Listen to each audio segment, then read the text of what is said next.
നമസ്കാരം.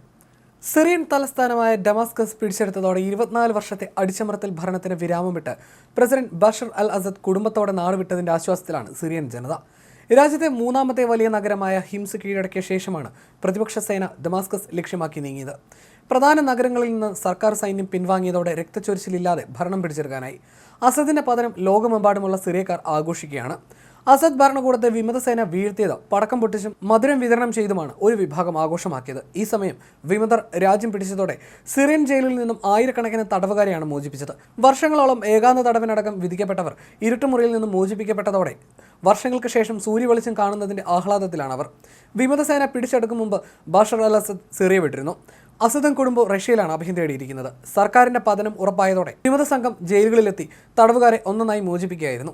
ഒരിക്കൽ കൂടി ഭൂമിയിൽ പിറവിയെടുത്ത പ്രതീതിയാണ് ജയിൽ മോചനം യാഥാർത്ഥ്യമായപ്പോൾ ഉണ്ടായതെന്ന് വർഷങ്ങളോളം സിറിയയിൽ തടവിൽ കഴിഞ്ഞിരുന്ന ഹാല പറയുന്നു. 1,36,614 പേരെയാണ് സർക്കാർ വിരുദ്ധ പ്രവർത്തനങ്ങളുടെ പേരിൽ തടവിലിട്ടത്. അസദ് ഭരണകൂടത്തെ സഹായിക്കുന്ന പ്രധാന സംഭവങ്ങളിൽ ഒന്നായിരുന്നു സിറിയയിലെ ജയിലുകൾ. കൊടിയ മർദ്ദനമുറകളും പട്ടിണിയുമാണ് ജയിലുകളിൽ തടവർക്കാർ അനുഭവിച്ചത്. മർദ്ദനത്തിനൊടുവിൽ ജയിലറയ്ക്കുള്ളിൽ 16-കാരി കൊല്ലപ്പെട്ട സംഭവം ഹാല ഓർത്തെടുത്തു. വിവാഹം കഴിഞ്ഞ 2 മാസത്തിനു ശേഷമാണ് ആ പെൺകുട്ടി ജയിലിലായത്.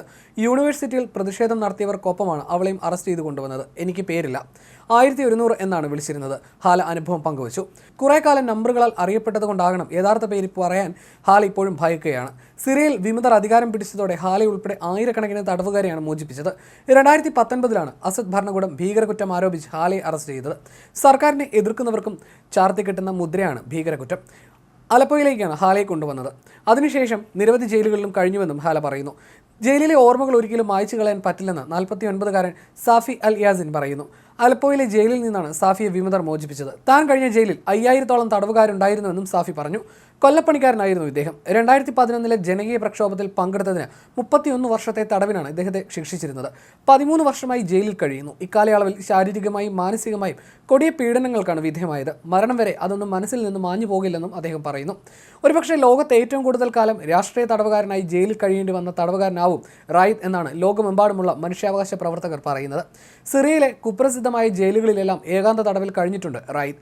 സിറിയൻ വ്യോമസേനയിൽ പൈലറ്റായിരുന്ന റായിദ് എന്തിനാണ് തടവിലാക്കപ്പെട്ടത് എന്നത് ഇന്നും ചുരുളഴിയാത്ത ഒരു സമസ്യയാണ്. പല കഥകളാണ് അതിനെപ്പറ്റി പറഞ്ഞു കേൾക്കുന്നത്. 1981 റായിദിനൊപ്പം ജോലി ചെയ്തിരുന്ന മറ്റൊരു പൈലറ്റ് ഒരു ഫൈറ്റർ ജെറ്റിൽ ജോർദാനിലേക്ക് കടന്നു. അതിന് സഹായം ചെയ്തു കൊടുത്തത് റായിദാണ് എന്നാരോപിച്ചാണ് ഭരണകൂടം അദ്ദേഹത്തെ തുറങ്കിലടച്ചത്.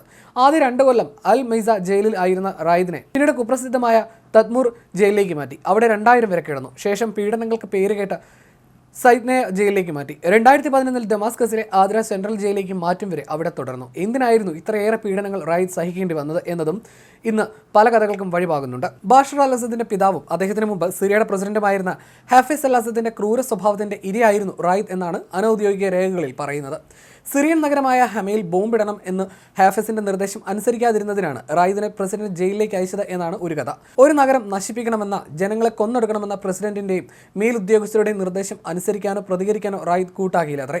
ഇതിനെപ്പറ്റി പുറത്തു പറയാതിരിക്കാനാണ് റായിദിനെ ഉടനടി ജയിലിലേക്ക് മാറ്റിയതെന്നാണ് പറയപ്പെടുന്നത്. അതേസമയം ഹാഫിസ് അൽ അസദിന്റെ മൂത്ത മകൻ ബേസിൽ അൽ അസദിനെ കുതിരയോട്ടത്തിൽ പരാജയപ്പെടുത്തിയതിനാണ് റായിദിനെ ജയിലിൽ അടച്ചത് എന്നാണ് മറ്റൊരു കഥ.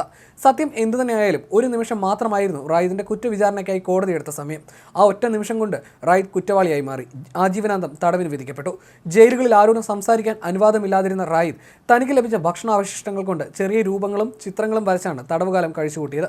ഈ രൂപങ്ങൾ വെച്ച് തന്റെ കുടുസുമുറിയിൽ ചെസ് ചാമ്പ്യൻഷിപ്പ് വരെയൊക്കെ കളിച്ചിരുന്നതായി റായിദ് പറയുന്നു.